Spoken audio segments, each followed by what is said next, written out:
how could they leverage the frequency that's out there in their everyday lives to maintain some sort of balance and harmony? One of the things that's missing from people's fields that I get worried about is music, because everything's like color and sound, i.e. frequency, but we have to have the right notes in our field to be healthy. And so I'm really worried when I see people missing music. But again, what you don't know will hurt you. But if you can get a hold of music recorded before 1968, you can play that into your field. And other than hard rock, anything, jazz, opera, ballet, classical, of course, what you would consider more wholesome or harmonic, music. Enjoy this Wild Soul Gathering production. I'm Dr. Sandra Marie. Pour yourself a really tall glass of spiritual curiosity and join me for the Happy Hour for the Spiritually Curious podcast. In the spirit of happy hour, cheers to some new insights, peace, revitalization, and perhaps an aha moment that may change your life.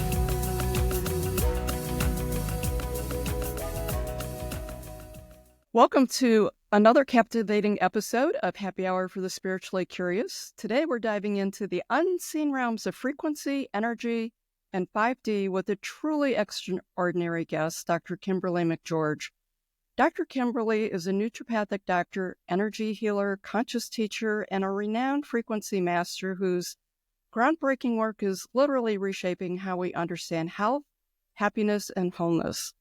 She has taken 25 plus years of clinical expertise and infused it with her deep knowledge of the unseen world, creating a revolutionary tool called the Affinity Scan, which I'm very excited to talk about. This isn't just cutting-edge technology, it's a portal into the hidden influences shaping our lives. Through her unique blend of advanced biofeedback, remote viewing, and intuitive gifts, Dr. Kimberly can identify influences like past life trauma, soul displacement, generational patterns, and even extraterrestrial energies. Her ability to spotlight the unseen causes of disruption and offer transformative solutions has made her a sought-after expert worldwide. Have you ever wondered how the frequencies of your energy field, ancestral roots, or even your soul family might hold the key to your deepest challenges? You're in for a treat. Get ready for an eye-opening conversation that will take you beyond the limits of the physical world into the extraordinary. Let's welcome Dr. Kimberly McGeorge to the show. Buckle up, everyone, because this is going to be a journey like no other. Welcome, Dr. Kimberly. Thank you. I'm excited to have you here. Your work bridges the worlds of science, spirituality, energy healing in such a way. Can you share a bit about your journey and what led to develop your groundbreaking approach with the Affinity Scan? Sure. And I'm going to try to make it as short as possible because it's kind of long. So I was born with pretty high level natural abilities to see spirits, had a lot of knowing, saw auras and shapes and things around people, could open and close portals, whole bunch of stuff, really locked it down. So I went to college. When I was in college, kind of brought it out, became well known as kind of the psychic advisor on campus. Over the years, got quite a reputation to where attracted the attention of the local police who were developing occult crime units at the time. So I was called in to advise on some possession cases and occult animal sacrifice, human sacrifice cases around the Chicago area, which I was only like 20, 21, 22 at the time.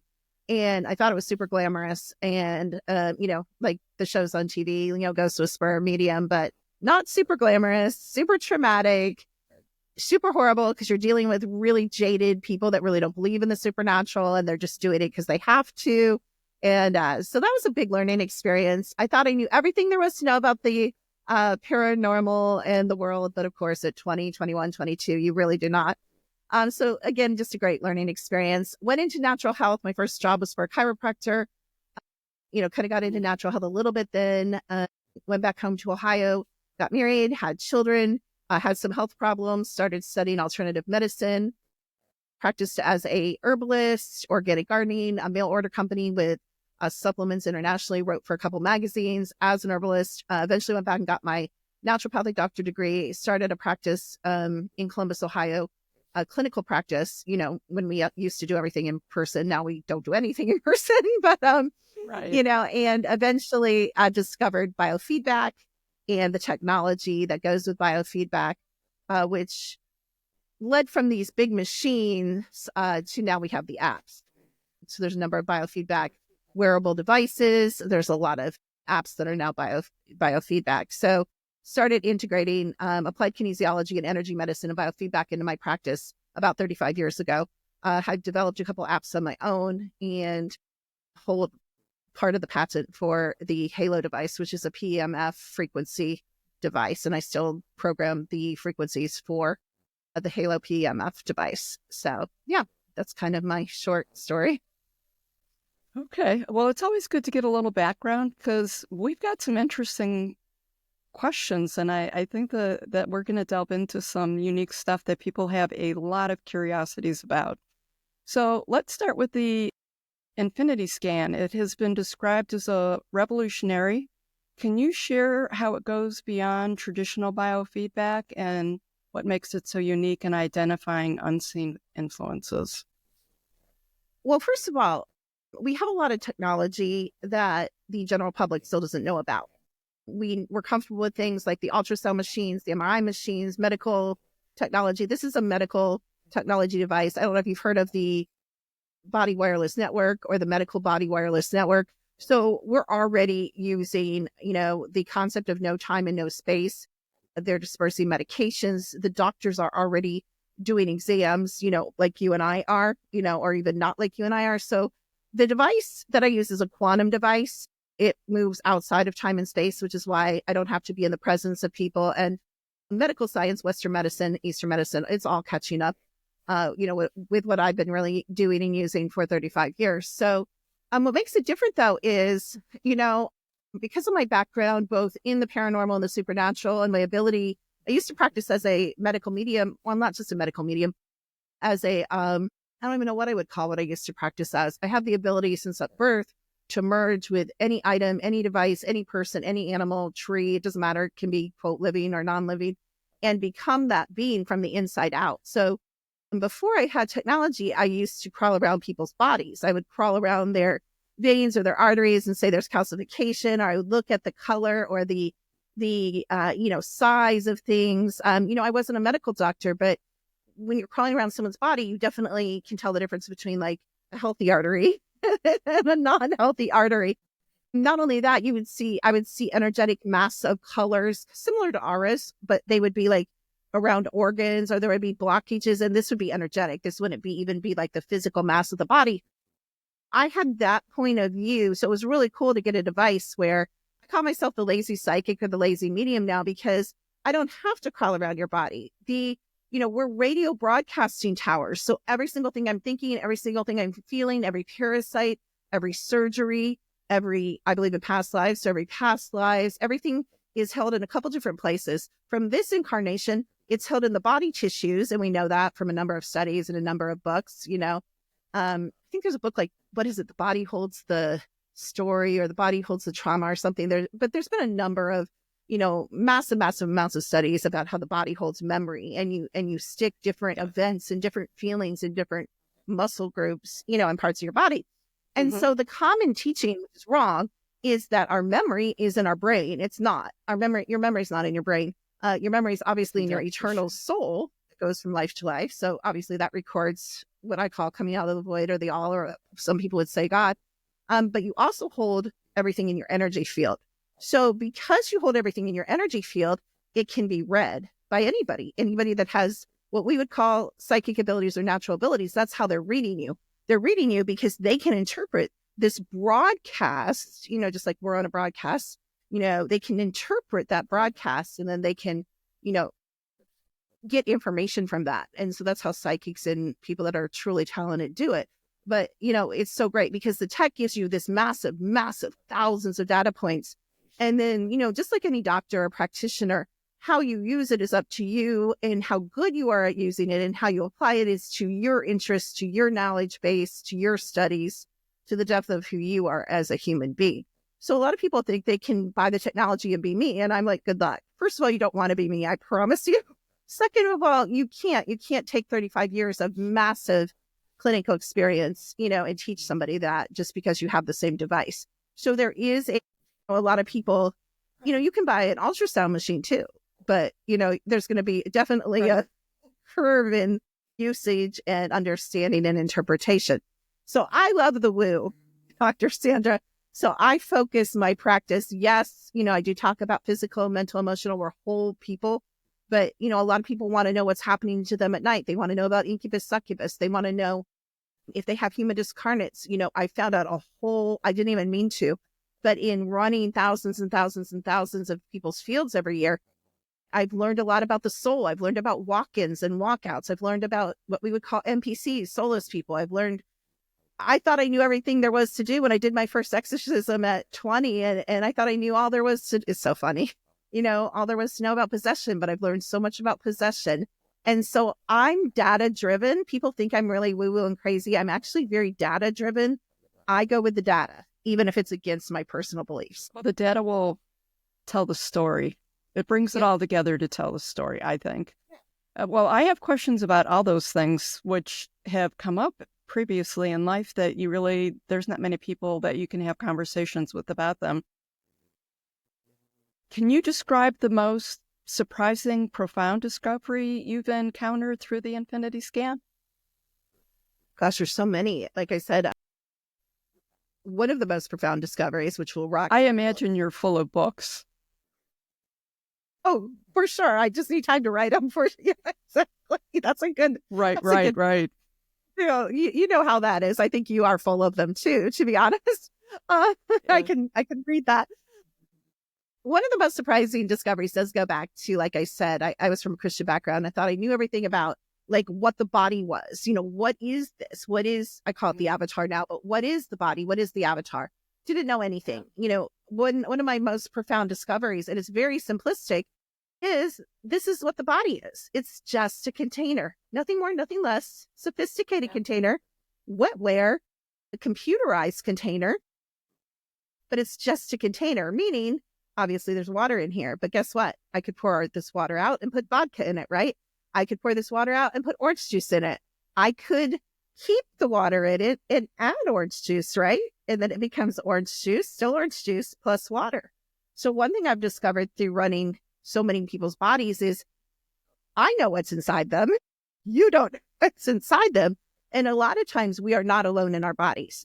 And the main reason for that I've also discovered is I used to teach 20 years ago when I was first teaching consciousness, we go out of the body. It's all about getting out of the body to the astral, getting out of the body to lucid dreaming, get it out. But now I've learned the way we prevent not being us alone in the body is, and being jumped or possessed is actually possession. The old fashioned word, I call it jump now because people seem to accept that better, is holding your body, filling your whole body up, expanding, not being out of body, because we see a lot of people ungrounded. I run people's fields where their soul is standing next to their body. Well, bodies are prime real estate in this world, this game. So guess what? You're going to stand next to your body. Something else, some spirit, a human discarnate, elemental. There's many, many types of beings, groups of consciousness. Other things are going to come in and take that body. If you're not going to hold your body, somebody else is. We also see such a violation of the arc field. So you'll hear a lot in spiritual circles about spiritual protection. Here, I'll give you an example. We're going to carry this little rock. I'm going to carry this little jade rock, and that's going to protect me, right, from the spiritual forces. Dr. Sandra, if right now you could get through my door and I'm holding this little rock, is me holding this little rock going to stop you, a human being, from coming through my door, doing me harm? No. So why is it going to stop a powerful ancient being with massive memory? We don't even have our memories. Our memories are wiped. Who has their full memory, full powers? How is me holding this little rock going to protect me? So there's all this false teaching in spirituality and the New Age movement and light and love. Nobody knows where we are. Nobody knows what this is. Nobody knows how this works, how the soul works. Nobody understands what a walk-in is. One of my other profound discoveries is, and it's been illustrated in my personal life with my son-in-law, which is so interesting, is I've only known my son-in-law 10 years. He's been married to my daughter for 10 years. He has walked in and walked out 15 times. He's had 15 different soul groups in him since I've known him. And the behavior changes, the personality changes, the likes change, the dislikes change, everything changes, communication style. Similar, I used to work for the heart transplant team, similar to what we saw when we got to know the heart transplant patients, and then they would have a heart put in them, and then their personality would change. They would have, so same thing. Yep. And so we struggle There's in a lot life. of literature on that. There is. But part of the reason we struggle in life is we are so unaware. We think we know because of the programming of religion or the programming from college or the programming from this author or this podcast. But I wipe that off. Do you know what I mean? I wiped it all, and I go from the frequency, because frequency doesn't lie. Truth can be known, and all truth can be known. We're also not taught that because that's scary. The controllers wouldn't like that very much if you can figure out what's a lie, or what news story is real, what news story is false. So we're very disempowered. And I think in the age of Aquarius, which is what we're in now, I think there's part of the release of technology like this and allowing us to have it and allowing people like me to be at the forefront of pushing the industry this way is that there will be no more lies and there will be no more secrets. And so we're all going to be called to a much more authentic way of living, both collectively and personally. Well, I would agree. The astrology, definitely, that's the blueprint that's set with it. And this is really, it's interesting. And that's why I love doing this podcast. And you're just such a breath of fresh air and unique in what you're doing, because it's just what you said. Like a lot of people, they have their crystals and their different kinds of woo-woo that they're using. But with this shift that's happening, all the conversation is being focused on frequency and vibration at the bottom of it. And I love the bottle of water. I've heard a lot of people speak to the human container more as a car. And, basically we control the car and we're driving it. So that's interesting. Before we get into walk-ins and stuff, because I'm really excited to talk to you about that. That sort of came up in my purview back in the 90s. And when I saw that you did work with that, I was like, oh my God, like someone I could actually ask some questions about this. Just real quick before we move on to this, can you walk us quickly through what a session would look like with this for people who are trying to wrap their minds around it? So I do one-on-ones, like, you and I on screen. However, I really discourage people from doing that because it's so much more economical for me to do it on my own time, to run your energy. And then I give you usually I give you a recorded, sometimes in the shorter ones, I'll write it out. Or if for some reason you're having trouble with the English language, I'll write it out because people can read it better. But really what it looks like is, you send me a picture or your birth date, either one, and I run it through the system. And then you can direct it or not. I have a top scan. Like if you're like, well, my left knee is hurting and I'm kind of wondering what's going on, or I'm having problems with my mom, and can you look at my mom? Like, people sometimes direct this scan. They have specific issues, or when am I going to meet my soulmate? The typical questions. Or sometimes they're like, I just want to know what my body's saying. Like because what we find is the oversoul in the body has its own priorities, and it may not be yours.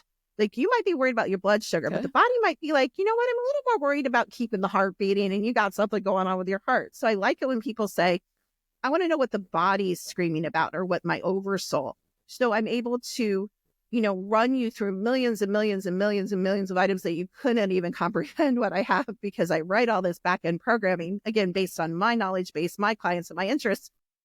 And it'll pull, let's say, the top screaming things. What is your body screaming about? What needs to be addressed right now? So I love those. So I usually start out with an aura reading. And I'll tell you a little bit about your aura, and I'll give you that aura picture so you can see it for yourself and intuit for yourself. And then from that, I'll go to the oversoul overview, and then I'll dig into just wherever I see or I'm led intuitively, or I will follow your direction for your specific question. I do animals, I do homes, I do property, I do employees, I do people's mothers, fathers, husbands, boyfriends, girlfriends, whatever. Children are a big thing, of course. So I'm also able to run other people, and everybody's like, Dr. Kim, aren't you worried about being struck by lightning because you don't have permission? I'm like, no, I don't believe that. And I don't believe that, Dr. Sanders, because we all read energy without permission. You go in the grocery store, no matter who you are, and you're reading energy, you're like, they look a little skanky. She looks rich. he looks kind, she Yeah. looks mean. Yeah. What are you doing? You're reading their energy without permission. So there doesn't need to be permission to read energy, because everything has a frequency, everything broadcasts. And I'll tell you, if you guys who are spiritual aren't going to read energy, you're going to be taken advantage of by the controllers in the dark side who reads energy all day long. So I don't believe that. I don't ever ask permission. Anyone that knows me, it's so funny. Right before this show, my daughter, who's in medical school in Maine, she sent me a text. She goes, "Mom, I lost my earbuds. Can you tell me if they're somewhere in my apartment? And I'm going to find them in a week after I bought new ones, or if I should go buy new ones." I said, "I don't think they're in your apartment. Go buy new ones." And so, that's reading energy. I happen to bilocate. I kind of rummaged around her apartment. I didn't see them anywhere. So I'm like, okay, go buy new ones. But like, everything can be read, because all time is now, all space is now, all information is now. And that's all information about everything. And so I think that's people find that really disempowering and intimidating. I find it so delicious and so empowering. And I'm highly practiced in reading it. And I can teach you how to activate your abilities and teach you guys how to read it yourself. So I find it just very empowering that if you're being authentic, there's really nothing to fear, because nobody's perfect, right? There's no perfect person. There's no perfect home. There's no perfect job. There's no perfect situation. There's no perfect marriage. There's no perfect parent-child relationship. I don't know what we're afraid of. The only thing to me that we would be afraid of a person like me or technology like mine would be if you're lying, if you're deceiving, if you aren't being authentic. Otherwise, I think it's brilliant. I think it's brilliant for people who want to do their spiritual work. There's plenty of spiritual work I do every week and every day that the tech lays bare. It's the subconscious. It's the beliefs beyond the beliefs. And we can get to all that. And it's so exciting and magical. Some people find it depressing. I think you have to know the problem to find the solution. You have to know the imbalance to balance it. Correct. Well, I love this. I love how you explain it, keeping the questions broad. It's sort of like that rudimentary medical, where people come in sort of with what they think the diagnosis is, versus just, tell me the story and let me figure out what's working and what's not. And the other thing is that, with everything that's going on and with AI, which I think is just going to bring brilliant, beautiful things to our lives, it's going to be really exciting to see the medical community catch up with you, because they're so far behind you. And there's going to be just so many shifts with that. But we're going to get into that a little more. Actually, I've been reading and studying a lot of the papers and watching a lot of medical symposiums about it. And my daughter's like, "Are you afraid they're going to drive you out?" I said, thankfully, I've chosen to focus on the woo. Not that I can't focus on what they're focusing on, but they're so far away from the woo. By the time I'm dead, they won't even be there yet. So I'm not afraid. I'm excited that people are going to be getting better medical care across the world. I'm not threatened, that I'm going to be driven out of business, but I'm excited that they're using. I know people are against it. And I guess there's always the potential, a surgeon can use a knife to kill you or can use a knife to heal you, right? There's always that potential for that double-sided misuse. And I know they're all concerned about privacy, but aren't medical records hacked all the time? And they send us a thing, guess what? United Healthcare was hacked, or, your insurance was hacked, and they have all your information. They send us these notices all the time. So I don't think there is any privacy. I think we need to get over privacy. I don't really care that much about that. I honestly think it's just people protecting their fiefdoms, and it's the fear of the unknown, right? They see it as a competition versus a collaboration for the betterment of things. That's my personal opinion with it. If you remove the greed component from it all, it would look a lot different. That's just my personal opinion. When you get into medicine, sorry, I've been in medicine too long. Sure. I can get a little jaded with that sometimes. Of course. How do you determine whether an influence is coming from within a person, like a past life, a soul displacement, or if it's external, like an extraterrestrial force? It's just spelled out. It's, like I said, the tech that I use is customizable, and, I've been programming software for a long time. So I know how to program so that it's clear. It's very clear. whether, what it is. And I can even drill down. And again, you can't separate me really from the technology. I use a lot of my own abilities. People think one of my criticisms from my competitors, especially in the psychic field, they're like, oh, she uses AI, she uses tech, she doesn't use her psychic abilities. And that's not true. I can't separate me from me. If I'm programming the tech with my data and then I'm using my psychic abilities, there's a lot of me in with that AI. It's not just AI.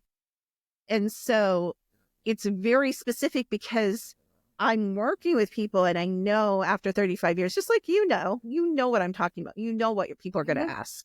If someone's concerned about diabetes, there's going to be certain things they're going to ask. If they're concerned about cancer or feminine problems.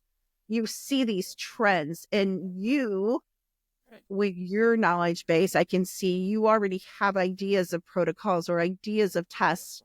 You have a way of going about things because you have the data points, whether they're conscious or written down or just in your knowledge base. You have a way of doing things based on all the clients that came before. And you and I both learn with every patient for you, client for me that comes into I think we build and we tweak and we refine and we learn. I'm sure you do. And we take the information from that client and we make it better for the next client, if that makes sense. Or we retract, or we're like, Absolutely. I'm just a little off in that. I'm going to add this, or I'm going to not do this. And I think it's the nature of a certain kind of mind to be very specific and I have the ability, I say I'm like the guy in Prison Break. I have the ability to get in massive amounts of data and see the patterns. You also have that ability. Yeah, patterns are a big deal for me. Always have been. I can see it in your field. Right. It's a gift I've tried to explain to people, and they just look at me like I, have two heads sometimes. Gift. It is. I have had. It's just such a juicy gift. I'm glad you have that. I don't meet a lot of people that have it, so it's such a great gift. Mm-hmm.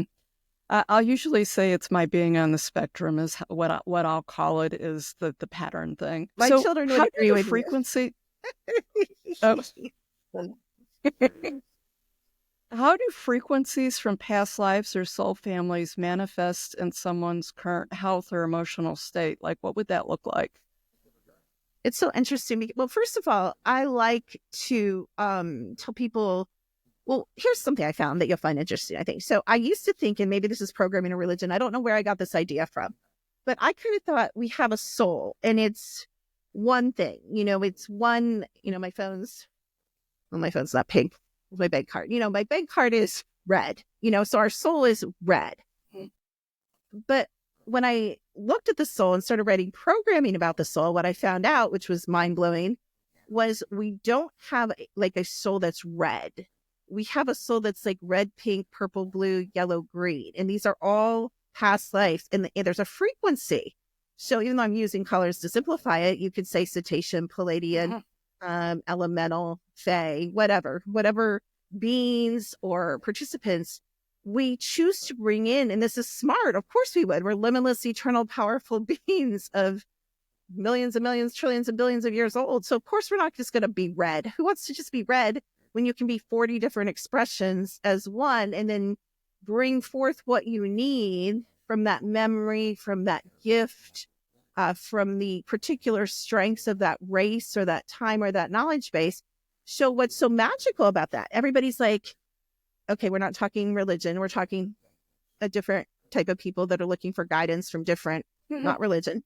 I'm just putting that aside for now. But, people are like, I want, who could I ask for assistance or who could I ask for help?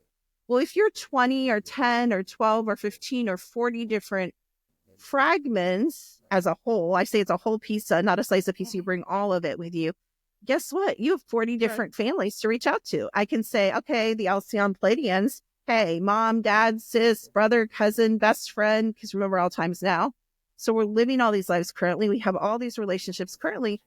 We then have specific groups to reach out for, specific relationships to remember, work on remembering and developing. And we end up having way more assistance. It's not just this general plea to the multiverse, help me. It's mom, dad, like I said, cousin, husband, brother, whatever. These people that care about you that you may even choose after this life to go back to the Alcyon Palladians, or go back to being a mermaid, or go back to being a fairy, or go back to being a dog, or whatever you were. We have way more, okay, we also have way more enemies than we think. But the positive side of that is we have way more help than we think. So it gives people specific, relationships to start building that they already actually have. They just don't remember that they have. So that's been a really magical discovery that's really given people a lot of comfort, because every one of those races has a certain frequency. Everything has frequency. Right. Yeah. So that being said, and you referred to the game before, as we're transitioning out of what feels like a denser dimension, we'll call it that, people call it the third dimension, into the fifth dimension. As part of this transition, do you feel like we're going to transition into starting to have memory of these past lives and have some of our fractals come together? Yeah, so that we can have clear understanding and grow? Because I feel like that's a truth, but like I have nothing to back it up. Yeah, it's interesting that, and I know this is more a turn of phrase than you being super literal. But so we used to all say third dimension, third, and then everyone kind of jumped to the fifth. We're actually at 4.5 as a collective right now. And so here's what's happening in Ghost Adventures, Ghost Hunters, all the Bigfoot shows. This showed us this. People started being open 5 years ago, 10 years ago, maybe 10 years ago. They started really catching on and being open to that. Well, in order to see the fourth dimension, which is where a lot of the ghosts, the Sasquatch, the Dogmen, the fairies, the magical beings hang in the fourth and fifth, you have to actually be in the fifth dimension. So my belief is even the common people, not people like you and I that are semi-awake, but even my mom and dad, for example, which are very religious people, they're even coming up in their abilities because we're at 4.5. So they can start to see 3.5, because you have to be a whole dimension above to see below. So the reason I can see, and why I'm ahead of a lot of things, is because, and you are too, is because you and I are already in the fifth, sixth, seventh, and up. We're up in the upper densities. So we're tuned into ahead of the masses. See, the masses are only at 4.5, which means they can only see 3.5. But you and I are in the upper densities, which is why we're tuned to the more higher. Do you see what I mean? Density ideas. Yeah, no, that makes this makes total sense to me. And it's a beautiful thing. And then living in this world, it can sometimes, make you feel a little isolated, but that's okay. Yep. Yeah, and we do. And I love that you brought that up. That's brilliant. And again, shows your knowing, which is actually, everybody's like, I want to see like you. I want to hear like you. No, you don't. No, you don't. No, you don't. I want to know like you. No, you don't. No, you don't. I want to see timelines. I want to do this. I'm like, okay, fine. Yes. But you all are born. We all know what we know, but we don't honor what we know. I'll give you an example. So one of my soul fragment pieces is cetacean. And even before I looked at my own soul and found all this out about the soul compositions and things I didn't know, which has been over the past 10 years, I moved into this new house and I just had to decorate my bedroom a certain way. And anybody that walked in my bedroom would be like, are you 3 years old? And the reason why they would say that is my walls are painted blue. It's covered with mermaids and dolphins and whales and fish. Why? Because I'm cetacean. And I know, and this is before I knew Dr. Sandra, and you guys have things in your lives that if you would be present with yourself and have some silence in your life and have some space in your life and stop running around crazy with the programs of the 3D distraction game, you would have these moments where you're like, that's why I love the piano, because I played the piano 3 past lives ago and was famous and wrote tons of music. Like, some of this stuff starts to click, but in order for us to remember, we have to sit with ourselves. We have to have a silent mind. We have to be not being attacked by all the technology, not being all the nanotech crawling around our body. Like, there has to be time for some of this. Everybody's like, oh, you're so lucky. Some of this is hard work. Some of this is discipline, Dr. Sandra. It's not all like magical. I was lucky. I've been here 85 times. This isn't lucky. This is stupidity. What you're looking at isn't luck. This is stupidity. It took me 85 times to get to that. This is the last time and to understand what's going on, So. Well, the good thing about that is we're truly all in that same boat. True. We're on all some here. level. We're all here together. You're right about that. Yeah, for sure. Yeah. How did the generational influences or the ancestral trauma appear in the infinity scan, and how can they be healed? So there's, the whole ancestral healing has really sort of made its way to the forefront, and I'll say in the underground mainstream is how I'll put it. So if you could talk to that a little bit. Sure. Well, DNA is just frequency. So, and definitely the family lines, the body avatar, unfortunately, DNA does have, not just on a medical standpoint of your weaknesses and strengths.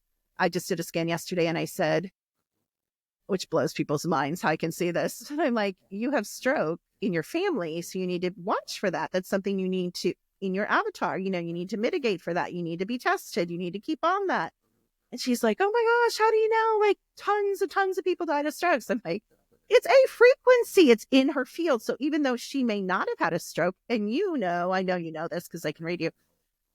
What shocks people is when I tell them almost everyone, even children, have had many strokes and many heart attacks. They freak out. And I'm like, it's just the nature, like, of the body. Like, it's not that big a deal. Like, there's blips, there's like small fissions, there's small explosions, there's small electrical thing. I call it, that might not be the medical term, but that's how I see the energy. And so when you get in someone's field, you can see when they've had a lot of those. I don't know what, I'm sure you would know the medical term, but it's almost like it looks to me like a pre-major incident. It's like tiny little, do you know what I mean? Like Yeah, I don't know it's what TIA. Yeah. Yes. So, I can see that because it has a frequency. But in the ancestral thing, we see this going back, a lot of us were our ancestors, which is a whole nother conversation.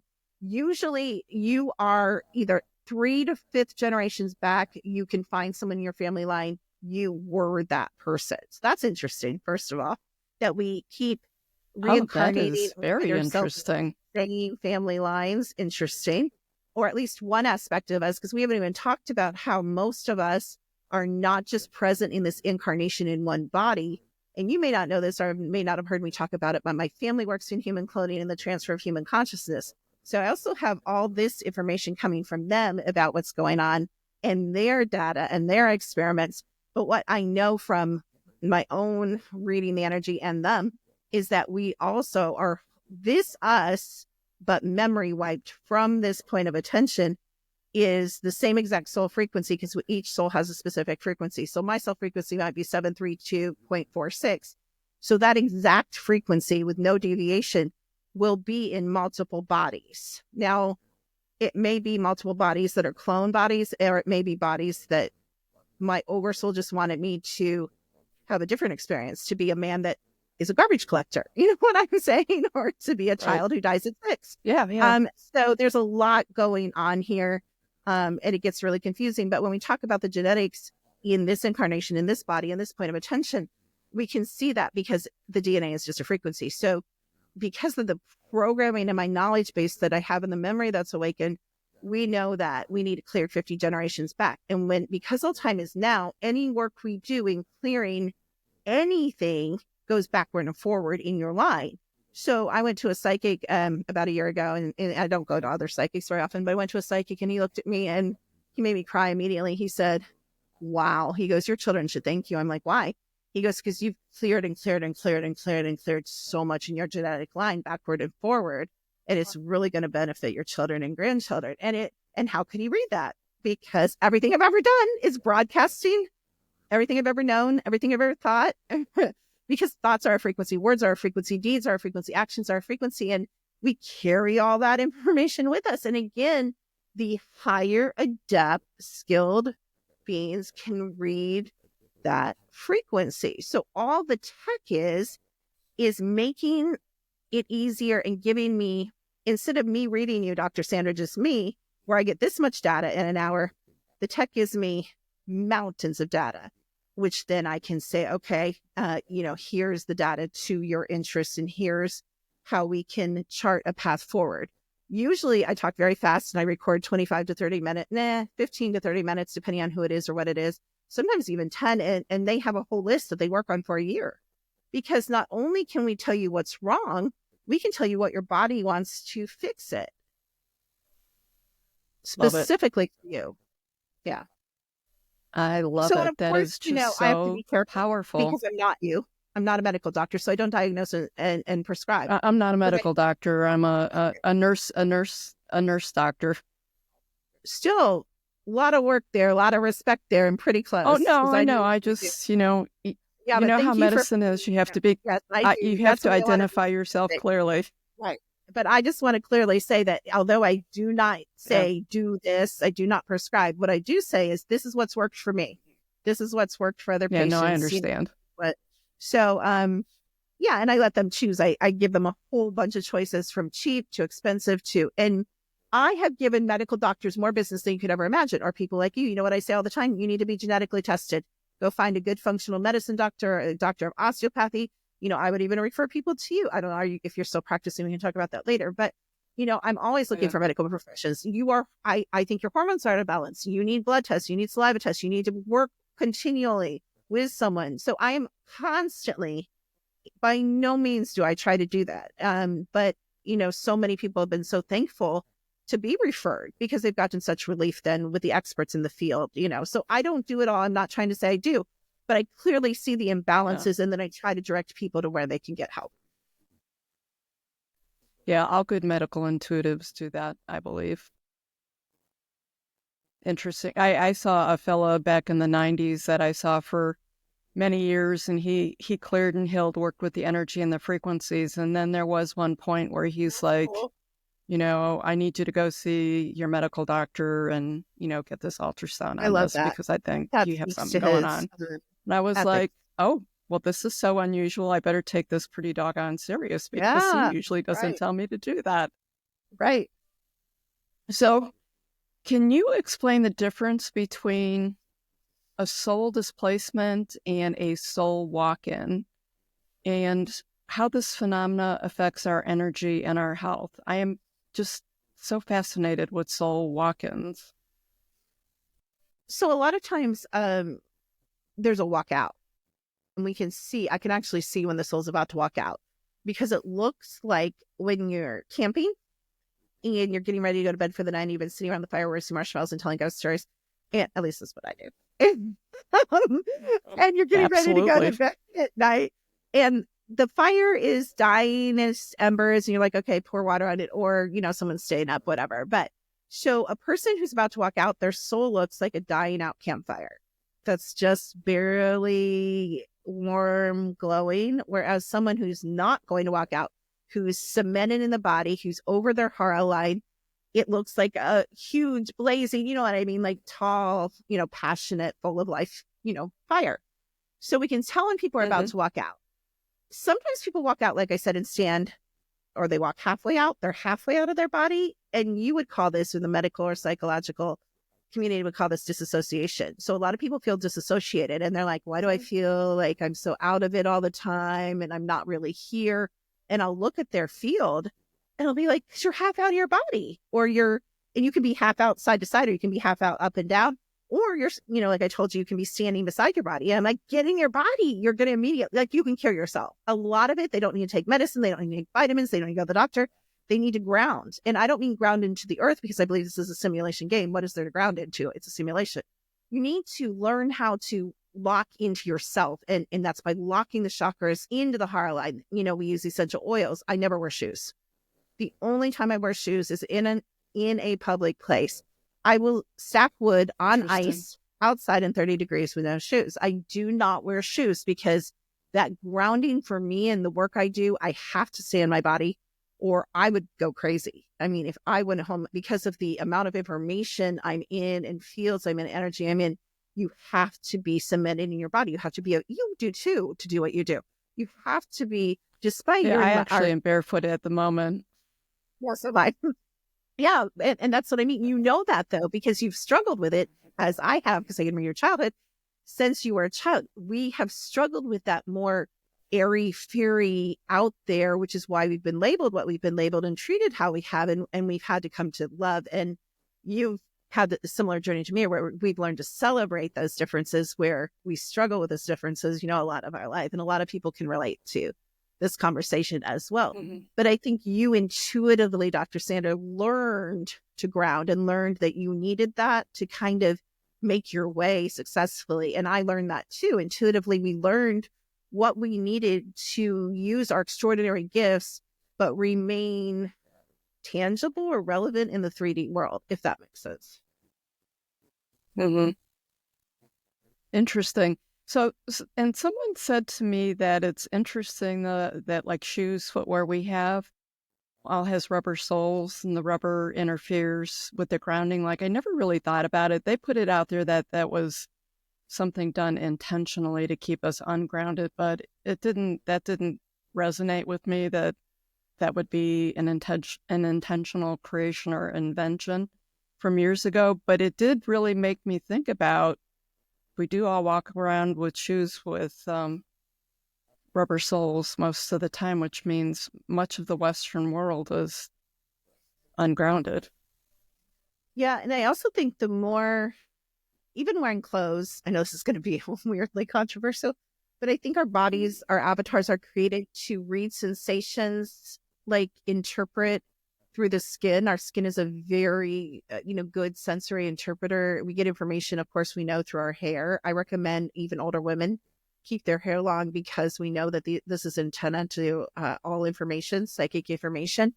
And that's Really? many studies too. There's many studies on that as well. And that's why they shave the head in the military. They don't want you intuiting. They don't want you rebelling. They don't want you figuring anything out. They want you complying to authority. So they take your antennas, so it's easier for you to fall into line and not read any of the information for yourself. But I think we wear too many clothes.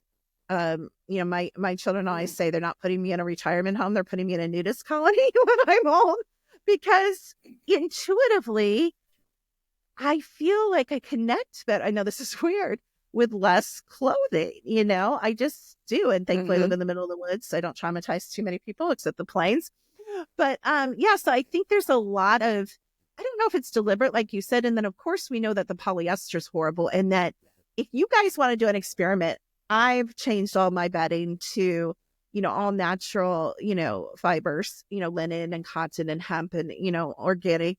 And I sleep better. It feels cozier. It feels more self-nurturing. So if you guys have like polyester blankets, you can do your own experiments. Just get a cotton blanket, just get a linen blanket, just get a hemp, or, all these amazing things we have access to now, and feel the difference and observe how you feel when you wake up and observe how easy you go to sleep. And there's just so many simple things we can do for people whose nervous systems are screaming on. People test a lot and comes up a lot in the tech for the weighted blankets. And you have to get used to it, because your nervous system is screaming. I love my weighted blanket. blanket. You put a weighted blanket on, it feels like you're dying. But when you fall back into it, eventually it brings it down, and you'll love it. And it'll be something that you welcome. My best naps in the world have been taken under a weighted blanket.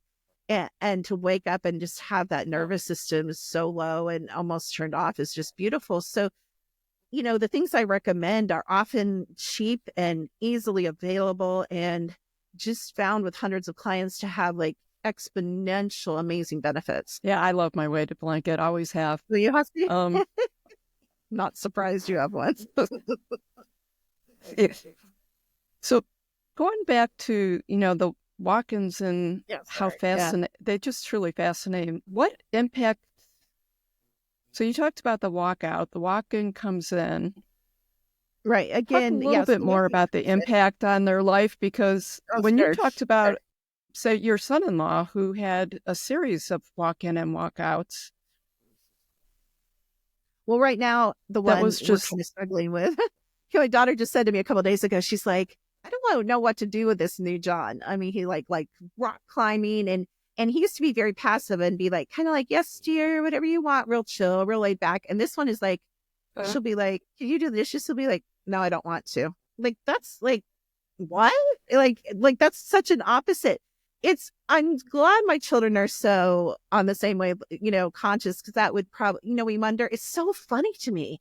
It's just explains so much, even divorce. So of course, that's a whole long conversation. Sometimes we get married too young. We don't know who we are. We don't know who they are. People change, yada, yada. But all that aside, what if you're getting divorced or your relationships aren't working because literally it's not the person you married. I don't mean it's not the person you married because they decided to reveal their true selves or they were lying. That's not what I mean. I mean, literally, it's the same container you married, but it's not the same raw essence. And so I think a lot of things don't work because there's so much more of this going on. And then it gets further complicated because we have walk in, walk out, but then we have how many beings are inside of you with that original soul or new walk in or whatever. Like it's so much more.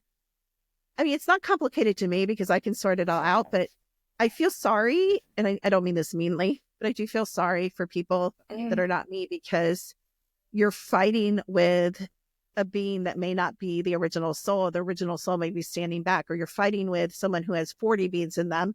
And I'm not talking about the fractals that we talked about. I'm not talking about their soul fractal. I'm talking about literally other beings. And so a lot of our problems, I think, are created by prankster energies and dark agendas. And sometimes higher beings come in too. So sometimes I see what I call like one of the trends I'm seeing, which is a whole nother probably 2-hour conversation.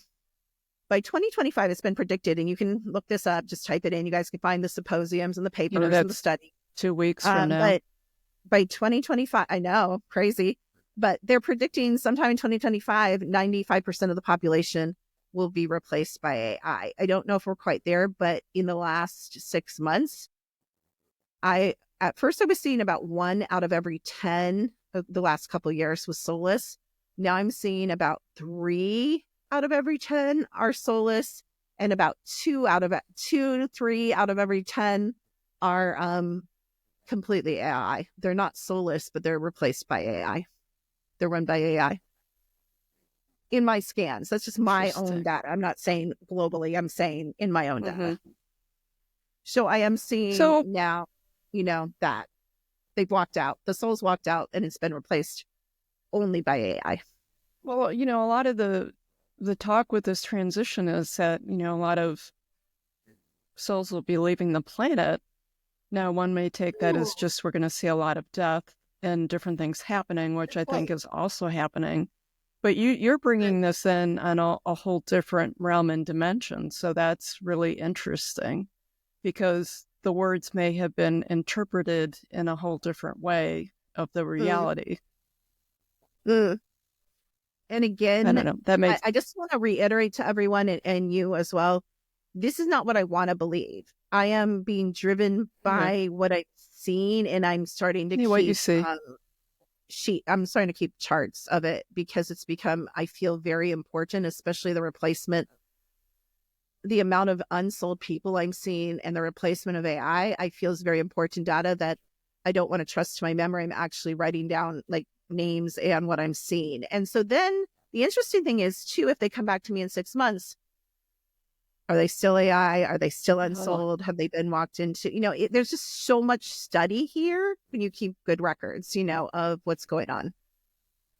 I was just going to say, you're either in the middle or at the beginning of a extremely fascinating research study is where you're at, as you're collecting the data. So fascinating. Like, I love what I do. Like, girl, and I am like, how did I get so lucky? Like, I just find it. I was like, this is just a fascinating project. And you don't know the outcome because you're really, truly, you need a period of time to collect the data and do your comparison. Absolutely. Fascinating. Absolutely. So let's move to the extraterrestrials. Sure. Which is sort of interesting to me because, in the past there was so much stigma that wasn't positive associated with that. But there's been a lot more softening of people's openness to extraterrestrials, I think. You have Skinwalker Ranch and a lot of different things out there that it seems to be more friendly, open. So what is the role of the extraterrestrial forces in the disruptions or challenges that people are facing? And can you share an example from your work? Because, in talking with a lot of people in the spiritual community, a lot of the leaders, the belief that we all have some kind of extraterrestrial DNA in us. I mean, that seems to be just becoming more common knowledge anymore. this is a hard question for me to answer, not because, I started looking at this and, what's happening to people at night. What I ran into, and I'm going to be honest, I do not have a complete conclusion on this, and I've come back based on data for what I'm seeing, because, and this because of who you are, if you don't ask the right questions, you don't get the right answers. Oh my God, that is, yes, 100%. I was asking some of the wrong questions in too narrow of a way, and I had to broaden my data input and change some things. So I was following what you were saying, the common theories, the common public knowing, and I got the common answers. So, our ETs, our ships above our house. Yes. And, ships above your house. I have ships above my house. Everybody has ships above their house, which is why I find the whole Twitter thing and the whole, right now UAP thing hilarious, because I'm like, that's a normal night at my house. Like, I have videos. I have, the Air Force circling my house because there's a ship over. I have it on radar. I have pictures of it, hours and hours circling because there's a ship above my house. I'm like, really, guys? Like, why tonight? It's there every day. But so this is like common stuff for me. But what I've changed it, and I'm going to be honest, I don't know if I believe. Have you seen the is it called Nos Confondas maps? Have you seen those? The flat Earth maps of 3 layers. So I'd suggest, because of who you are, you might be interested in that. But there's, and your audience can look it up. I think that's what it's called. But they're a map where it shows the flat Earth model, which I don't completely believe, but it's not bad for what it is. Where we have the known, and then it has the Antarctica with the ice wall broken up. And when the ice melts at a certain time every year, you can get through to the next layer. And in the next layer, they have a lot of islands and land masses that are the names of the Pleiades, the Andromeda. Wow. And then the next layer, there's more. And there's even Anunnaki islands and all these things. And I'm not saying that's fact. Just hold that in your mind for what I'm going to say next. But this is my gut, and this is some of my memory maybe coming back. I'm not sure I buy. Do I buy that there's different races? Meaning the Star Wars bar. Let's use that as an example. Well, I live in a habitation site. I have pictures of Sasquatch with fur, where you can see every strand of fur. I have video of me 3 feet from a Sasquatch with my daughter as a witness. I have dogman pictures of giant black wolves on my security cameras. I have pictures on my security cameras of G.I. Joe little people in detail. Like, so do I know that, different beings, different races exist? Absolutely. That look different from the Adamic Lyrian model avatar. Yes. Do I think they came from outer space? I've got to tell you, I've got a big question mark right now about outer space. I don't know if I believe in that. Okay. Do I believe in races that we would call ET races? Greys. Do I believe in greys? Yes, I know there are greys. Greys are the mercenaries of this reality, maybe all realities. They're for hire. They'll come pick you up and take you to a ship. They'll come use a technology and freeze time. And there's a lot more of that going on too. And I've found all this out. But they're for hire, so they work for. But who do they work for? Corporations run this reality. The agencies run. When I say agencies, I mean FBI, Mossad, Homeland. My ex-fiance works for Homeland. I have a lot of my information from him. Like the agencies and the corporations. And I don't mean corporations like Kraft Macaroni and Cheese. I mean corporations like Monarch. I mean corporations like Kruger. These corporations that people don't normally. BlackRock. They are the ones that run this reality. And they are extremely, extremely, extremely high tech. As a matter of fact, people think human cloning happens in, like we've seen in the videos in the sci-fi, and big vats of like liquid in labs with like hooked up. That's not how they clone humans. They clone humans. It's not called this, and I'm not allowed to say what it's called, but it's exactly the same process as 3D printing. They don't have to implant alien babies in your womb anymore, or they never did. If they did that, it was because of your genetics and they wanted the baby to be bathed in your frequency of the German lineage or the Irish lineage or the African, whatever you guys are. You know what I mean? They wanted that frequency. They wanted your essence because you're an ancient, limitless God being, way wiser, way more powerful than you think you are. And so I always say what we don't know hurts us all day long. And that's why I don't care about you guys, honestly. I'm asking the questions I want to know. I I'm not afraid of death because of the information I found out. I understand how this reality works. I've won the game, and I'm not going to go way into how I know, but now I know that I'm above the coding of the game and that I can mold and manipulate what people call life, life to my will. And I don't have to respond. You understand what I mean? You know, a car hits you, you're responding to that accident, right? Or you get sick, or your dog gets sick. Now I can create my life because I've learned it through asking all these questions. And I admit I'm still asking the wrong questions. I'm changing the questions and I'm learning new information. So do I know there's an ET phenomenon going on? Is it what we think it is? I would almost stake my life at this point that it's not. Do I know what it is? Not exactly, but I think the evil that we do to each other may be a lot more than we think. Okay. So more to come on that one. More to come. I'm like an endless, I'll be dying, say my last research, infinite, researcher and asking new questions. Yeah, for sure. Well, there's so much to know. It's all unlimited. So right. In your experience, how do the physical elements connect with the non-dual causes like the soul level disruptions and the unseen energetic influences? Are there patterns with different symptoms and diseases people have? Yeah, absolutely. Well, first of all, obviously we have it handed down in the avatar, but as far as there's a lot of dysfunction, I think, handed down in the unresolved wounding of your choices in your unresolved choices in your previous life. I happened to meet a guy a couple years ago, and I had memories that I'd known him before, and we had a very unhealthy love-hate relationship, and it was almost irresistible though. Like I couldn't, like we were like magnets, but it was unhealthy and dysfunctional, and I knew that I should step out and be done. And, but come to remember and find out that we had a life where we had a very passionate love affair marriage. You might say soulmate. I wouldn't say what I call it extreme soulmate, but a soulmate relationship. And I had cheated on him a lot. And so he was very passive aggressive and angry to me. And this was playing out in our current relationship. There's an example.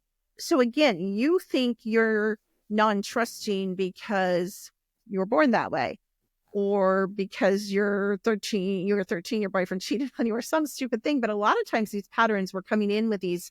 That's why I think it's so important we do our work, because we're so traumatized. A lot of us have seen civilizations destroyed. That's a whole nother conversation about the resets and how many of us are what I call originals and actually lived through those resets. How many of you were made in clone factories and had souls popped in, and you don't really have a family lineage beyond the resets because your family lineage started in the reset. And it just goes, but all this stuff factors into who you are and how you interpret life and how you respond and how open you are to relating, how loving you are, how trusting you are, how paranoid you are, how angry you are, how depressed you are. When you're holding a lot of trauma in your field, you're not clearing your trauma. This game is I call this game a hell realm war game. And that's actually what it was created to be. And just like, you can go to the store and buy little ponies for your 5-year-old, or you can go to the store and buy a shooting game for your husband. I believe this is the, point and shoot type of game with a few good things sprinkled in to distract us. But, all that to say, I lost my train of thought because I all of a sudden started seeing video games. Wait, where was I going with that? What was I talking about before I got into the game part? Well, I was focused on the reset. People were focused on reset. You're asking the patterns. Health. So, the health, so the patterns with the health. Right. Yep, so sorry. Both of us got distracted. Yeah, we did. I got distracted with my game. I started seeing the games and I was watching them. Okay. So, but my point is, all of us are, you said it, we're all in the same place. We're all here. And so we're all playing this game, and the game itself is traumatizing. Actually, waking up here is traumatizing, whether you know it or not, because there's so much going on that I know that's going on that you don't know that's going on, including, this is a long story, but I'll tell it because it's interesting. So Groundhog Day, the movie, you're old enough to remember that movie. Don't tell me that I know you've heard of that movie. Bill Murray, Groundhog Day. People have it, though. They're too young. But Groundhog Day was a big movie back in the day, and people still watch it and talk about it. But I worked at a nightclub in Chicago, and obviously when I was a lot younger, and one of our regulars was Bill Murray. And everybody hated Bill Murray because he was such a drunk. And so the girls, we took turns. We're like, you have to go talk to Bill Murray today, or you have to go talk to Bill Murray today, because like, that's our job, you know? So one day it was my turn to go talk to Bill Murray, and he was horrible because he was very aggressive, of course, sexually toward the girls. So it wasn't our favorite activity. So I sat by Bill, and Bill, the first thing I said, hey, Bill, how are you? And he goes, about the same. And he said, the next thing he said is, do you know what Groundhog Day is about? I'm like, I watched it like about some repeating day. You know, I'm 20 something. I don't really care. And he goes, you're wrong. And that got my attention. And I'm like, what do you mean? He goes, it's about the technology they have that freezes the day and rewinds it. And I'm like, what? He said, it's called CERN. This is like 25, 30 years ago, guys. And he goes, Oh, and there's I got many goosebumps when you said that. CERNs. And he said, there's many CERNs. And I forgot about that till I got years later, got into all this woo-woo stuff and knew about CERN and knew what CERN was and knew there were multiple CERNs and knew that they were freezing time. So they can freeze time in your house. They can freeze time in your life. They can freeze time, and they do in towns. And if you guys look it up, you'll see they have pictures of whole towns of people going up to these ships in their nightgowns, their pajamas, and naked. You can see it. You can see them just being like levitated in these ships. Now, they don't always take you in ships. They do other things. But there's so many layers of reality that I've discovered, not just talking to Bill Murray, obviously, but that it's just what you think is happening isn't happening. And so it's traumatizing you. So let's say they froze us during this interview and took both of us and experimented on us. We wouldn't know consciously, right? But maybe it was traumatizing. Maybe it was painful. Maybe we were drugged, whatever. And then they return us and we think we're in this interview. I believe in releasing trauma, but most of us come in here when we're born and we haven't done the work, which is why I've been here 85 times and not left, because hadn't had enough memory, hadn't done enough work. My frequency wasn't high enough, whatever. And my point is we need to be releasing our daily trauma, known and unknown, a fight with your husband's trauma, right? But also being taken by aliens trauma, or the men in black, or the agents, or whoever's taking you, or whatever's going on. It's trauma too. So we need to, everybody's like, nervous system. Well, let's get beyond that. Let's figure out what's going on and how to just release that. So our nervous system, there's a reason all our nervous systems are screaming on. And it's not because of modern society and people are cutting you guys off on the freeway or because you had a bad childhood. It's way deeper than that. You do not understand this reality. But guess what? We also have map books to help us understand this reality. Westworld is a documentary. It shows that this is an open source video game where people reach in, they move things around, they move your life around, they can restart your life, kill you up. A lot of you guys aren't in your original bodies. You're in clone bodies because you actually died in the car accident that you thought you lived through, and they replaced you because you're too valuable to the game to take you out. And we could go into the death codes and how that's coded into the physical body and how you can remove the death codes. We can go into the aging codes. You can remove your aging codes from the body and look younger. And there's just so much to this reality. Oh, that's fascinating. I'm hoping that you'll come on the show again. You mentioned, there's many people on the planet who had witnessed whole civilizations, be wiped out and go through resets. Do you feel like in we'll say our current Earth reality that we're going through a reset and that there is an inordinate amount of folks who have gone through that in the past who are currently here right now to sort of up-level us a little bit? Yeah, I actually think we may be headed. I know this is a theory. I know it's not mine alone, but I do think, Trump's has me worried a little bit because the last whole 1800s, I believe, was a reset, the World's Fairs. The last time the World's Fairs were in, that was coming out of a reset when they had all the World's Fairs because they were destroying the remnants of the previous. I don't believe it was just Tartaria. I don't believe necessarily in that. I mean, we're built on like so many, like under the ground. We're built on all the previous resets. I call them, new versions of the game. And so when Trump starts talking about World's Fair, my warning alarm goes off because I'm thinking, are they getting ready to literally do another reset? Now I can see timelines, and I always tell everybody jokingly, but half seriously, I'm like, unfortunately I survived the next reset, so I'm still going to be here. But I don't believe a lot of people are going to be here. There's been calling And I don't have to tell you what some of the thing I'm sure you can read into when I say calling, what some of the agendas were that I believe called a lot of people recently. And I believe I live in North Carolina, 3 hours from Asheville, North Carolina. That was a calling. I'm sorry. They're still digging up bodies. I think the actual death count is over 20,000. Now, I'm not saying that's millions of people or anything, but that's for the United States and the disasters. That's a substantial amount of people missing from one area. Yeah, that counts. And it was very unexpected. And there's flooding like that, the weather manipulation all over the world. Like, just right. I know we don't hear about it, and I know we don't care, because if it's not raining here, I don't really care if it's raining there. You know what I'm saying? Like, we have these micro lives and we have these micro lives, and we all are a little bit narcissistic in that way. We love ours and our own, right? But, there's calling going on similar to the Asheville level all over. Well, I'll give you an example. Maui. What was Maui? I think that was pretty clear. Yeah. I mean, they cleared out an entire island, So I definitely see a reset. Yeah. I think they're doing mini resets. Okay. I see those mini resets of areas. And I think people are like, where's the safest place to live? I'm like, nowhere. Like, you just have to be at peace with, we'll deal with it when it happens, and because nowhere. If you follow the astrology, there's the blueprint for all that flooding. It was all there. Was it? That's interesting. They said these. Yeah, I didn't know that. If follow Pam Gregory or Molly McCord, they're very much into using the astrology, following what it was like the last time. We're in many different alignments that haven't been around for 800 years or longer, so we're in a lot of unique times.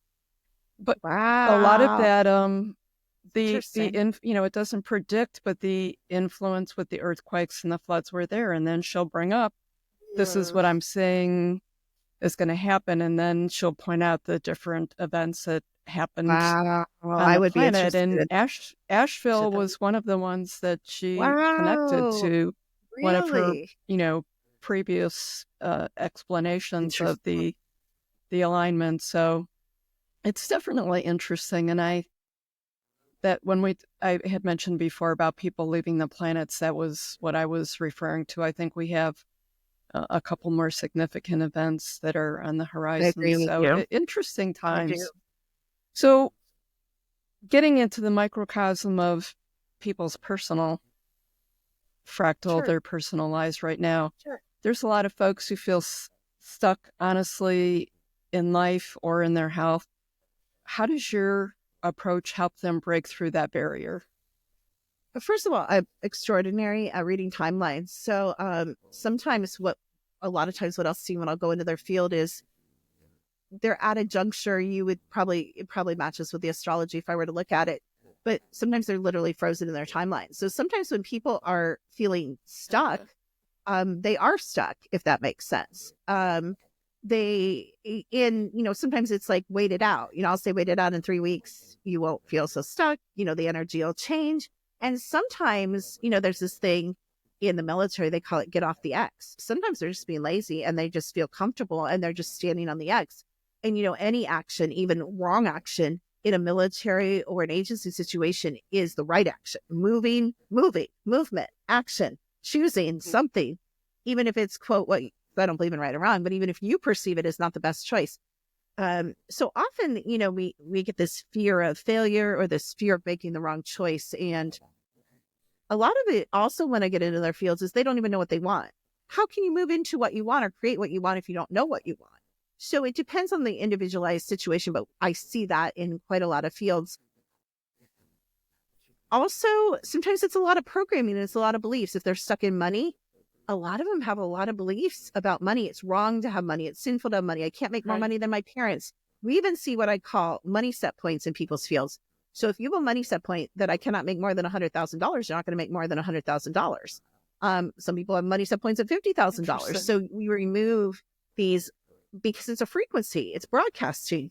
I can't make more than $50,000. So this is a resonant program. It's a computer program, algorithm, and fractals. So you're going to attract what you're broadcasting. So if you're broadcasting that, we need to remove that. So some of it's metaphysical, of course, some of it's physical. How do you have motivation if you have low dopamine and low serotonin? So sometimes we have to bring up the dopamine and the serotonin. Sometimes we have to do genetic testing and fix the all the MAO and the MTHFR and the MTRR and all the switches that are on. So you have the motivation. So you have the energy. We look in the mitochondria and we see it's not working. Well, we got to get that working. Why isn't it working? Are you full of heavy metals? Are you full of gel? Are you full of nanotechnology? Are you full of parasites? Are you full of viruses? Are you full of bacteria? Are you full of candida? Are you living in a moldy house? All house, but to the degree that it's making you chemical and mold toxicity sick. So sometimes people are frozen because, as you know, and I'm sure you've run into this a lot, because they're physically unable to create. They have no energy to create. They have no motivation to change. And I don't see that as their fault. You know what I mean? If they can't get off the couch, Right. I don't necessarily blame them. It might not be because they're lazy or frozen. It might be because they're sick and they need help. Right. And so it's so Yes. individual. And that's the beauty. We're moving away, and you'll see it with the wire body nest, the positive part of the medical body networks and the wireless body networks, and getting them coming this way is, I believe, you all will be practicing way more than blood and saliva tests and all the machine tests that you already do. Much more individualized medicine, much more nuanced, individualized, holistic medicine with real data points, because I have real data points. I can read hormone levels. I can read brain chemical levels. I can read, there's nothing I can't read. Again, No, I do believe that you are before your time. I know all of this stuff is coming. It's there. It's on the cutting edge. The medical community probably is going to go kicking and screaming, but they will. I They'll love love it once that they do it. you're. They'll love it. The doctors will love they- staying home and being able Of to course they work will. from home, or from their islands, the Bahamas or Costa Rica or Bermuda. They're going to love it. Absolutely. You're going to get better treatment because they're going to be excited. They're going to be like, hold on a minute, I Well, need a sip of my margarita. Well, and love it. that's a good point, because sometimes it just can seem so rote. You've talked a lot about the science. Mm. So your work explores the interplay of the science and the spirituality. Yep. How do you explain these concepts to the skeptics? Or do you? I'll tell you how I explain. If anybody's skeptical, I challenge them. And sometimes I'll do a mini scan. There are no non-believers once they've had a scan with me. I bet. Okay. They're just blown away. That's an easy answer to the question. And I'm not saying everyone. Again, I've been doing this 35 years, and I'm not saying that to brag. I'm saying that I think I came here for this. I think this is my life's work. I think I was built to be a way shower. I also believe you have a similar build in a lot of ways. I was built to be a rebel. I was built to be an out-of-box thinker. I was built to challenge the status quo. All uniquely gifted and brought by my oversoul to help usher in, this next, combination of spirituality and science, as you said. I don't think it will just be me. I think the new requirement will be practitioners like you and I that hold both of them in the same space and can equally apply it as needed, to help you or assist you or guide you or mentor you into wholeness. And I do think you can win this game. I do think you can be deliriously joyful. I do think you can be expanded. I do think you can have great relationships. I do think you can have a full bank account. I do think you can be healthy and functional till the old age with your brain intact. All of this is possible. But again, we need to know what's stopping you from all those things and then solve that. We have to get to that root. You have to know what's wrong to fix it. And so I think I'm uniquely situated to help, guide both communities, both the spiritual community, which is also kicking and screaming, by the way, and the medical community into. No, that's a good point. It doesn't have to be this mysterious long process. Let's just fix things. Let's just do it. And cheer our clients on, and and we can all, go up into the upper dimensions, because really it's so funny. Everybody's like 5G, and I'm like, are you listening to yourselves? Like five. There's like thousands of densities. Like, this is so low. Let's go for more than 5. Yeah. No, I love your attitude with this. So you had mentioned intuition. You talked about that, and you talk about the science and the data points. Sure. What role does the intuition play in your practice, and how do you teach others to harness their intuitive gifts? Because, as you said, everyone has them. Oh yeah, everybody. Again, I think it's mind, body, soul, spirit. So it's working on all those things. One of the things I found most helpful in accessing any kind of intuition or any kind of abilities or any kind of higher frequency expression or connection is the silent mind. So for the past 5 years, I've had 0 point or silent mind. And that alone is worth any amount of practice or discipline that you can put into achieving that, which actually the Eastern religions have that down. They're right about that. They also teach that the silent mind, having no thought, is where all thought originates, where all creation. That's because we can differentiate. We're all mind controlled. We all have EMR. We all have images put in our mind by satellites. We're all under a form. This is an old fashioned term, but people understand it. MK Ultra. We all have implanted thoughts. We all, even sometimes you guys aren't aware of this, but there's implanted emotional programs the agencies and the corporations and the cell phone towers are broadcasting to put over us. So sometimes you wake up, you are great the day before, and you wake up and you're down and depressed and sluggish and don't feel like, getting out of bed, and you think it's you. It might be you. Maybe you ate dairy. Nobody should be eating dairy in my opinion, but maybe you ate dairy the night before or whatever. And in my case, and that affected your brain chemical balance or your hormones or whatever. But usually when I look and I'm tracing the signatures, it's a program, or it's, like I said, and we don't have time to get into this, but not only do we have much assistance, we have many enemies and many forces against us. It's a game. It would be no fun if we didn't have beings and energies coming against us. So, there's a lot more again going on that, if you don't know, you can't sort out. If you don't know that it's possible for someone to put an emotional program over you and change how you feel, which is just chemicals and frequency, your emotions, then you can't logically say, so I can go through my day a lot better when I'm like, this is a program. It's probably going to change because I'm probably not going to do it to you tomorrow. Fingers crossed, and you'll probably feel better if you can just get through today. So you can drive through some of this easier instead of projecting it on your kids or your spouse or your boss or your neighbors or the guy that cut you off. You can understand again the reality we live in, and that there's, things that we aren't in control of. Just because I know what I know doesn't mean I'm not under the same thing everybody else is. But it's the knowledge that helps. Knowing that, there's an emotional program I'm under right now that's not mine helps. It helps you function in a happier way through the day. It's temporary. It's not you. You're not in a depression. You're not whatever. It's something that's going to change. One who might find what you're saying like really out there, I would say, it's the whole subliminal messages, like in commercial or at the movies, flashing in the popcorn pictures of popcorn that you were unaware that you saw, and all of a sudden you have a desire to buy some popcorn. Yes. That it's very rudimentary, but it's an example of something that's been happening in societies for a long time, which I think gives a little bit more like, oh yeah, I forgot about that. Like we're hit with, they talk about it in advertising and subliminal stuff all the time, which when you start thinking about it, it does make this obvious. Yeah, there used to be an app I had, and they took it off the market. I wonder why. When I tell you why, you'll know why. So 20 years ago, there was an app put out by a paranormal company, and it read the frequencies coming off cell phone towers. So if you go parked within a mile or less of a cell phone tower, it would print out what they were broadcasting. People don't know they broadcast things off cell phone towers. Oh, they do. And so I would go sit under these cell phone towers, and this is such a dumb hobby. This just shows you how dysfunctional I am. This is my hobby. And I had notebooks full of what the app said was coming off these cell phone towers. And it was, kill yourself.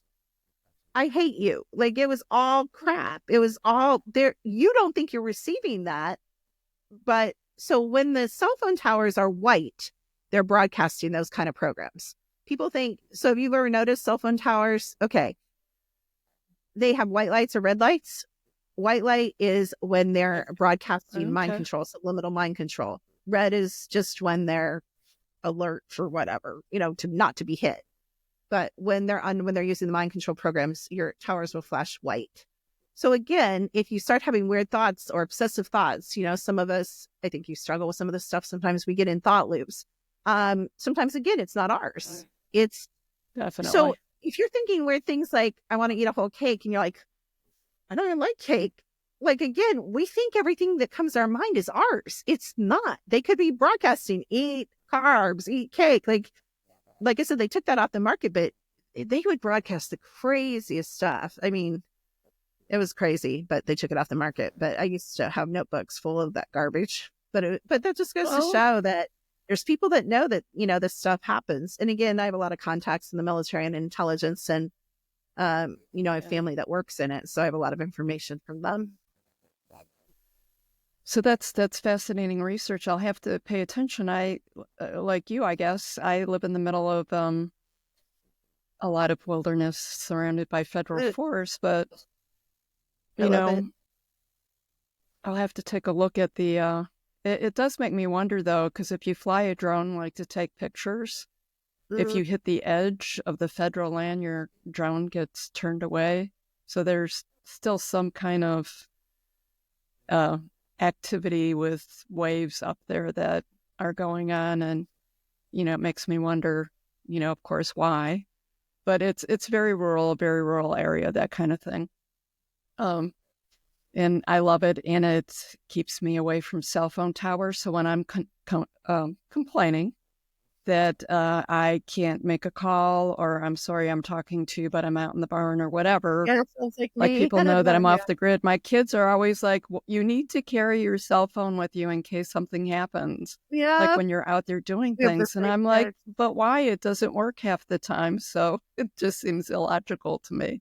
It really, the whole idea is turning off, and it's amazing how you can survive without your cell phone doing a lot of things. I agree. But being said with that tangent, Dr. Kim, if someone is really curious about your work and they want to work with you, what would that look like, and how would they get a hold of you? Yeah, so secrettoeverything.com, spelled out T-O, and I have a YouTube channel, Secret to Everything, Kimberly McGeorge, Serene Wellness on Twitter. I have a free Substack, Secret to Everything. I have a Patreon, Secret to Everything, so you can just type my name in, or Secret to Everything, and there's plenty that'll come up. Okay, so just real quick, how would listeners, how can they use frequency? How could they leverage the frequency that's out there in their everyday lives to maintain some sort of balance and harmony? For me, it's all about freedom, but balance and harmony is right up there with that. One of the things I see, and I don't want to get way off because I know we're wrapping up, but one of the things that's missing from people's fields that I get worried about is music, because everything's like color and sound, i.e. frequency, but we have to have the right notes in our field to be healthy. And so when I'm really worried when I see people missing music. So unfortunately, all music recorded after 1968 is twisted. So if you can get a hold of ballets or symphonies, recordings from before 1968, you can play that into your field and your body will soak up the missing frequencies and you'll be a lot healthier. That's why they changed all the music. And even the solfeggio frequencies are lies. They program you back into the matrix computer. We don't tend to talk about that. But again, what you don't know will hurt you. But if you can get a hold of music recorded before 1968, you can play that into your field. And other than hard rock, anything, jazz, opera, ballet, classical, of course, what you would consider more wholesome or harmonic, music. One of the things I'm working with one of the greatest sound masters in the world, and he's going to be providing me, I've never provided this before, but he's going to be providing me the actual pure notes to give people as part of my, what I would recommend. I will give them the notes that are missing from their fields. They won't have to find music from before 1968. It'll actually be the pure tones, that they need for their field. So that's going to be my next experiment level of, healing. But that's something people can do for themselves. I'm also going to recommend bells. Bells are true. We've heard about the bells and how they took the bells, and the bells keep the, boogeyman away. True. I recommend wind chimes. I have 5-foot wind chimes that I hang from my deck because I'm built over a ravine. So I have like an 8-story house that's halfway up the trees, like a tree house almost. But, I have those beautiful wind chimes. And so That the is wind comes cool. through the ravine and it sounds like it's church. I mean, it sounds like church bells because, the wind chimes are so big. But even if you can only hang a smaller wind chime, I actually have a bell I ring. It's a pretty heavy bell. It's a Tibetan bell that I got. And, I ring it every morning. It's one way to clear your house, clear energy. The shofar is I'm not a big Bible fan, but the shofar has the right frequency. It can clear a house. Beings do not like the shofar. Play the shofar outside your house. If you're having supernatural problems, play the shofar inside your house. So all those things help. They're all, frequency based kind of therapies. Well, that's sort of fascinating. The first thing I was thinking as you were talking about the music is, I have always loved music and played music, a lot of probably the wrong stuff, the hard rock and whatever. But Sure. as I've been evolving, and becoming more awake, aware, whatever term you want to use, what I've noticed was that, first it was the TV. I don't even really have a TV. Mm-hmm. And then I noticed that I wasn't playing music in the house. But then what really caught my attention was I realized that I never had the radio on in the car anymore. And that was one of the big fun things to do, was to be blowing down the road with the windows down and the music blaring, and life was good. I think, if I was road tripping, I'd still have to do some music. Sure. Yeah. Maybe not if I was alone, though. And I just seem to have this newfound peace without the sound or the noise. So I'll just say that that's interesting. I'll pay attention to that. But then I was just thinking, because I can hear them, I'm not sure that they're coming on the recording, is I easily have 15 wind chimes around the house. I have wind chimes at all the barns, around the barns, and they're singing to me now. I can hear them. I do some consultant work in my other life, and people will always talk when we're on our team meetings and stuff. Hey, I want to tell you, I can hear your, I'm thinking they're wind chimes in the background. They sound good. So, I mean, they're that loud that you can hear them in the house all the time. So when you brought that up, I thought, okay, so intuitively, somehow that spoke to me, and to do it. That's what I mean about knowing. We know more than we know that we know, and we need to honor when we're told or feel like we should do something, because I think that's our memory coming back of how things work and what we need and what our environment needs to balance, Yeah, I think that I would agree with that. So any last thoughts you would like to leave for the listeners? Just want to empower them that I believe that life can be amazing, and I think most of us are here, for a purpose, and some of us are just here to have fun, and that's okay too. And that there's really no right and wrong. We're all on our individual journeys. Just because I'm in my last time here doesn't mean you are, and it's okay. And I think we need to stop judging each other and start celebrating each other and start encouraging each other and, assisting each other. And everybody can get to nature. Nature, I mean, the trees in the wind, they pass the news of the whole game, or the whole world, as you would say, on the wind. So if you want to know what's really going on, you can ask the trees. So what's really going on over in Russia right now? Oh, that's interesting. Is that true or false? You need to learn to listen, how we communicate outside of here in the upper dimensions. It's all mind to mind. It's all partial merge. We all partially merge. And there's this openness, and when you're merged with someone, you can't lie. You intimately know the essence of that being without lies or deception or hiding. And so, you need a good way to practice and remember who you are outside of here and other aspects of you is to sit in nature. Nature is very non-judgmental, very nurturing, very healing. You can get lots of information from plants and nature and the soil and the crystals and, what I call the interdimensionals too. Well, I do think that we're honing our telepathy, and that's going to become much, a tool that we're going to have available. And many of us already have it available. We just don't even realize that it is telepathy. Right. But I think as you just said, that there's going to be more of that. But I do want to ask for the people, we're gifted where we live at this time. For those who live in big cities, because I spent most of my life living in a big city and loved every minute of it, I will say also. What would you say about nature for those folks? I think, usually there's parks, and even that is nature. I'm a big believer in plants. And if you look up EMF and plants, you guys should have plants to be helping, with the EMF and with the, bringing negative ions into your environment. Most people can grow some plants. There's some plants that are very forgiving with watering and sun and things like that. Also, I recommend negative ion generators for those that can't be in nature. That's great for the city. You're going to get your beach. It's basically like putting a beach in your home and breathing in that, negative ion like you get at the ocean. So there's lots of cheats. I don't think, though, there's any real, I still don't think there's any real substitute, for going out in nature. Even if you have an apartment, though, I think it's going out in nature. It could even be going and sitting on your balcony and staring at the sky for, when it's quiet for 15, 20. I love the sky, or looking at the clouds, or,